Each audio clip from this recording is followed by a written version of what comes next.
On va passer à une autre question. C'était concernant l'IFI. Donc j'avais lu dans un magazine dentaire que quand on a un patrimoine de 5M, 5 millions, hein, 5 pour millions, préciser. avec un passif de 5M, ça veut dire que la valeur nette du patrimoine elle est de 0, on avait une dette déductible, un capital déductible, avec un abattement de 60% de la dette par rapport au capital.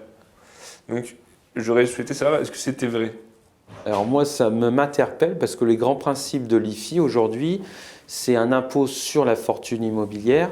Le principe, c'est de recenser l'ensemble des actifs immobiliers à leur valeur vénale, c'est-à-dire pas leur valeur historique, c'est la valeur à laquelle je les revendrai aujourd'hui, et de déduire les dettes attachées à ces investissements. Avec la particularité suivante, c'est que les emprunts in fine, d'accord, ne sont pas repris pour leur valeur entre guillemets de compte de souscription, mais pour la valeur s'ils avaient été faits en amortissement constant. Donc ce qui veut dire qu'on pourra déduire moins. Ça, c'est la première chose.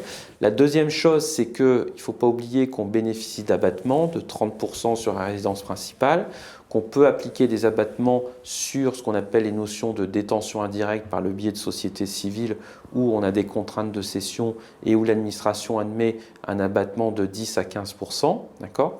Et ensuite, dernier point, c'est de bien savoir aussi que l'aspect professionnel, c'est-à-dire l'immobilier professionnel, d'accord, est également exonéré puisqu'il est affecté à la pratique du praticien. Donc, j'ai envie de dire, l'IFI, il n'y a pas de règle de dire il y a un abattement, c'est on prend chaque bien, on l'évalue, on regarde si on a un endettement en face. Si à la fin j'ai un effet, un ensemble de patrimonial qui est supérieur à 1 300 000 € net, effectivement, là, je suis assujetti à l'IFI. Donc j'avais aussi entendu dire qu'on n'avait pas le droit d'avoir une double imposition. C'est-à-dire, Bah, dans l'application du droit, il n'y a pas de double imposition. Parce que imaginons que un propriétaire de holding possède des biens oui, détenus. La holding possède des parts de SCI. Comment ça se passe? Ça veut dire que le flux de trésorerie va remonter de la SCI à l'IS, oui. donc il va être taxé à l'impôt sur les sociétés, il va être mis dans l'intégration de la comptabilité de la holding, et ensuite elle va être distribuée. On est toujours dans l'IFI, là. Oui, oui, elle va Oui, être distribuée en dividende oui. ou en revenu de salaire, qui va être taxé à l'IR, et ensuite seulement, on pourrait prétendre à l'IFI sur des sociétés Non, alors c'est pas comme ça que ça marche, Guillaume. C'est-à-dire qu'aujourd'hui, l'IFI, encore une fois, c'est un impôt sur la fortune immobilière. Si mon patrimoine, je l'ai en direct, bah c'est tout. Je prends ma maison A, ma maison B, ma maison C, je l'évalue, ça rentre dans mon patrimoine. Si maintenant j'ai cette détention des immeubles par le biais d'une société civile, ce que l'administration va demander, c'est de faire une évaluation de la société, des parts de cette société.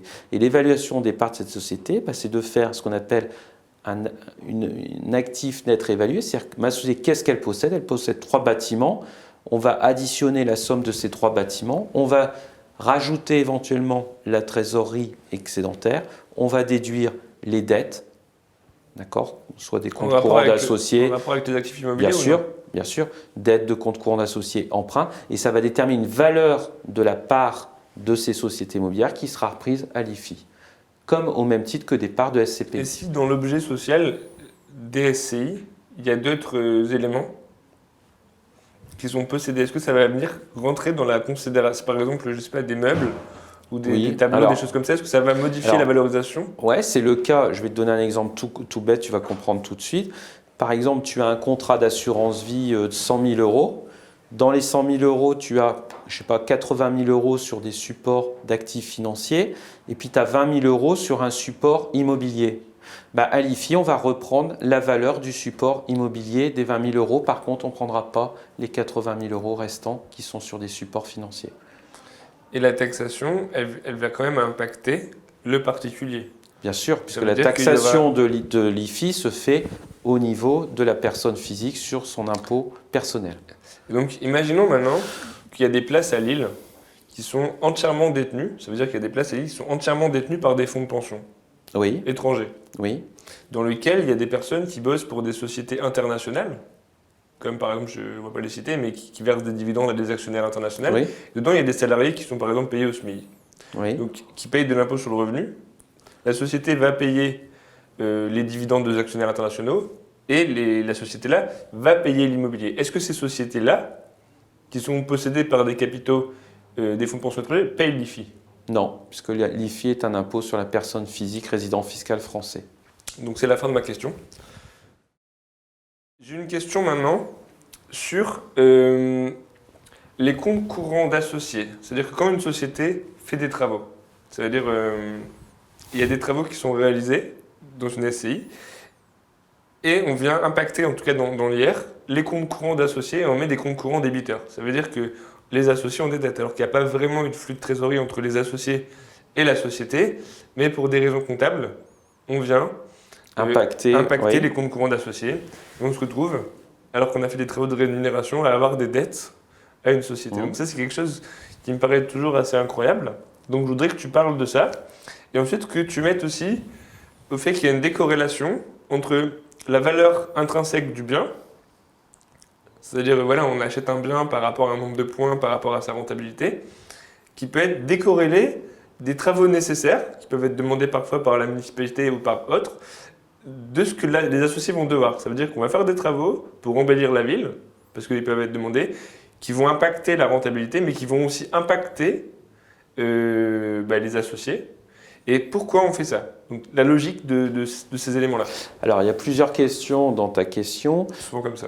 Ce qu'il faut comprendre, c'est qu'une société civile, elle est tenue d'établir des comptes avec l'ensemble de ses recettes, l'ensemble de ses charges, ce qui détermine un résultat. Ce résultat, il y a deux options. Soit je le distribue aux associés, d'accord, je l'affecte aux associés. Donc, s'il est bénéficiaire, ça veut dire que je vais venir majorer le compte courant d'associé au crédit, ou à l'inverse, je vais venir débiter le compte courant d'associé. D'accord ? Attends, je termine. Soit je dis que je ne distribue pas, je n'affecte pas aux associés le résultat, et ce résultat, toujours pareil, qu'il soit positif ou négatif, il va venir impacter mes fonds propres, c'est-à-dire en report à nouveau. OK ? Alors, je me permets quelque chose. En général, le fait que la société, elle est en déficit, c'est pas forcément en rapport avec les flux de trésorerie, parce que le déficit créé, c'est des notions comptables. Et généralement, non, il n'y a pas que comptable, il y a aussi du bon sens. Ça veut dire que comme c'est financé par de la dette, s'il n'y avait pas de dette, il n'y aurait pas de déficit sans flux de trésorerie. Parce que comme il y a un différentiel de remboursement de la dette par rapport aux travaux, on obtient des déficits. Mais il y a quand même des flux de trésorerie qui sont derrière ça. Sauf que dans les sociétés civiles, aujourd'hui, comme je le dis, c'est-à-dire qu'on peut avoir une approche, pas une approche, mais une détermination d'un bénéfice comptable qui est différent de la détermination d'un bénéfice sous forme de flux financier. D'accord ? Bon. Oui. Donc, je reviens. Donc, si, admettons, j'ai laissé, en gros, je prends un exemple, j'ai acheté un bien 100 000 euros que j'ai financé par emprunt 100 000 euros. Je fais 50 000 euros de travaux que je finance par 50 000 euros d'emprunt complémentaire. D'accord ? Ces 50 000 euros, d'un point de vue fiscal, si je décide, parce qu'ils sont éligibles et qu'il s'agit de travaux d'entretien, de réparation, d'amélioration, de les déduire, entre guillemets, des revenus fonciers de mes associés parce qu'ils sont à l'impôt sur le revenu, je vais avoir un résultat de, en gros, moins 50 000. Pourquoi ? Parce qu'ils sont éligibles à la déduction fiscale. Ce résultat déficitaire de moins 50 000, soit je le laisse en fonds propres sous la forme d'un report à nouveau déficitaire, soit je peux l'affecter effectivement en compte courant débiteur. Qu'est-ce qui va déterminer le choix d'affectation ? C'est l'Assemblée générale de la SCI qui décide, par le biais du vote lors de l'approbation des comptes, de l'affectation. Ça, c'est une chose. Si maintenant je veux comprendre la valeur patrimoniale de ma SCI, on est bien d'accord, Guillaume, que c'est 50 000 euros. En principe, pourquoi c'est pas systématiquement distribué ? Attends, en principe, ces 50 000 euros, ils participent à la valorisation de mon bien. Donc mon bien qui était de 100 000 euros, je fais 150 000 euros. Au cas particulier, on va dire que ça devient 150 000 euros. Je le revends plus cher. En théorie, oui. Bon, en théorie. En pratique, non. Donc, si je suis dans ce cas-là, ça veut dire que cette plus-value latente, liée aux travaux, ben, je la récupérerai sur un plan comptable lors de la vente de l'immeuble, d'accord, plus tard, et à ce moment-là, j'aurai un bénéfice de 50 000 euros qui va venir s'ajouter à mes fonds propres ou en affectation des comptes courants d'associés qui viendra rétablir l'équilibre. Ça, c'est une chose. Ce que je veux te dire par contre, c'est qu'il faut bien avoir en tête que si je suis dans une optique de travaux ou autre, il faut bien penser, est-ce que j'ai intégré dans mon opération, dans la rentabilité de mon opération immobilière, je dirais la plus-value ou la bonification que je vais avoir tant sur le plan des revenus que sur le plan de la plus-value des travaux que je vais faire. Donc, maintenant, on va changer de structure juridique, on va prendre la même logique. Imaginons qu'on est dans une SS hier, qui possède un bien immobilier. Pour moi, ça ne change rien. Ça ne change rien, parce que normalement, on n'a pas le droit d'avoir un compte courant débiteur dans une société commerciale. Oui. Oui, alors ça ne Donc, ça change veut dire que rien la sur la mécanique que je viens d'expliquer. Ça ne change rien, sauf que la personne, en gros, elle fait des travaux, elle valorise son bien, elle prend des engagements financiers, et en plus, elle va devoir s'engager à rembourser un compte courant débiteur sans qu'il y ait le mouvement de cash. Sauf que, effectivement, là, tu as tout à fait raison, sauf qu'aujourd'hui, les dispositions du droit des sociétés sont différentes selon que je suis en société commerciale, c'est-à-dire SARL, SAS, ou en société civile. Un compte courant débiteur n'est pas interdit en soi dans une société civile, puisque de toute manière, il y a la responsabilité c'est pour ça que j'ai volontairement indéfiniment et solidaire, ce qui n'est pas admis dans une société commerciale. Donc ce que je viens de dire, ça veut dire que dans le choix de la structure juridique, il faut avoir en tête ces éventuelles conséquences de compte courant débiteur ou pas. C'est surtout ça que ça veut dire. Et pourquoi systématiquement l'expert comptable et le comptable ne mettent pas ça en distribution aux associés? Et pourquoi au cas entre guillemets, c'est l'assemblée, encore une fois, hein, c'est pas forcément le comptable ou l'expert comptable, c'est également la rédaction des statuts telle qu'elle a été faite qui va statuer sur l'affectation du résultat. Parce que ça modifie complètement les valorisations des parts. Oui et non. Oui et non, parce que, encore une fois… Il n'y a pas oui et non, si. Si, moi, demain, Guillaume, tu me demandes d'évaluer une société civile, si je vois un compte courant débiteur, je vais me poser la question, d'où vient ce compte courant débiteur?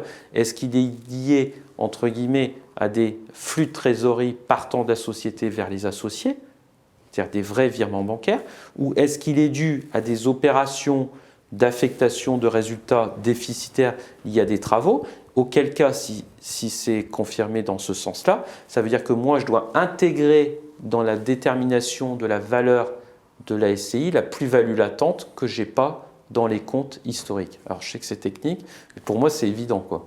Oui, j'ai bien compris. Maintenant, une question qui est quand même en rapport avec ça. Imaginons qu'on a un compte courant débiteur dû à la réalisation de travaux, mais qu'on a un compte courant créditeur dû aux apports des associés. Est-ce que ils sont imputables l'un sur l'autre? Est-ce que malgré que le compte courant soit débiteur, on peut quand même faire une distribution des comptes courants d'associés? Alors, c'est pas comme ça que ça marche, c'est qu'on va faire une imputation des deux comptes courants. Et l'imputation des deux, la compensation, pardon, le vrai terme ça, la compensation des deux permettra de vérifier s'ils sont créditeurs ou débiteurs. S'ils sont débiteurs, d'accord, il y a deux options. Soit j'ai des fonds propres disponibles du résultat antérieur que je vais distribuer, et à ce moment-là, je vais les remettre créditeurs.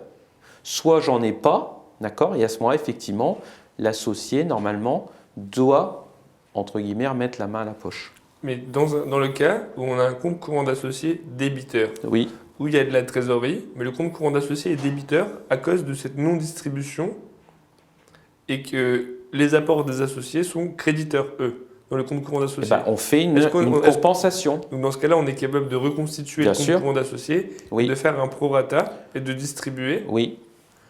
Ok. J'ai encore une question par rapport à ça. Dans le cas où maintenant on cède les parts de cette société à une autre société holding, comment ça se passe au niveau des créances et des débits de ces parties de compte courant d'associé?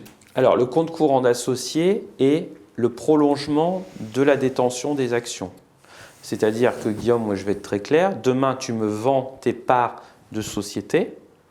Si le compte courant est débiteur, je vais te dire, moi je te les rachète, mais avant tu refais un chèque à la société. Ou je déduis Ou, effectivement, deuxième option, je le déduis de la valeur des parts. À l'inverse, si j'ai un compte courant de créditeur et que tu me vends les parts, moi, j'achète tes parts et soit je majore les parts du compte courant créditeur, soit je te fais un chèque pour le compte courant créditeur, puisque le compte courant, entre guillemets, correspondra soit à des apports ultérieurs, soit à des distributions qui n'ont pas été appréhendées par l'associé. Si je vends à une société, c'est exactement le même principe. D'accord ? Donc ces éléments de compte courant, ils sont quand même très très importants à Oui. prendre en considération quand on fait des travaux.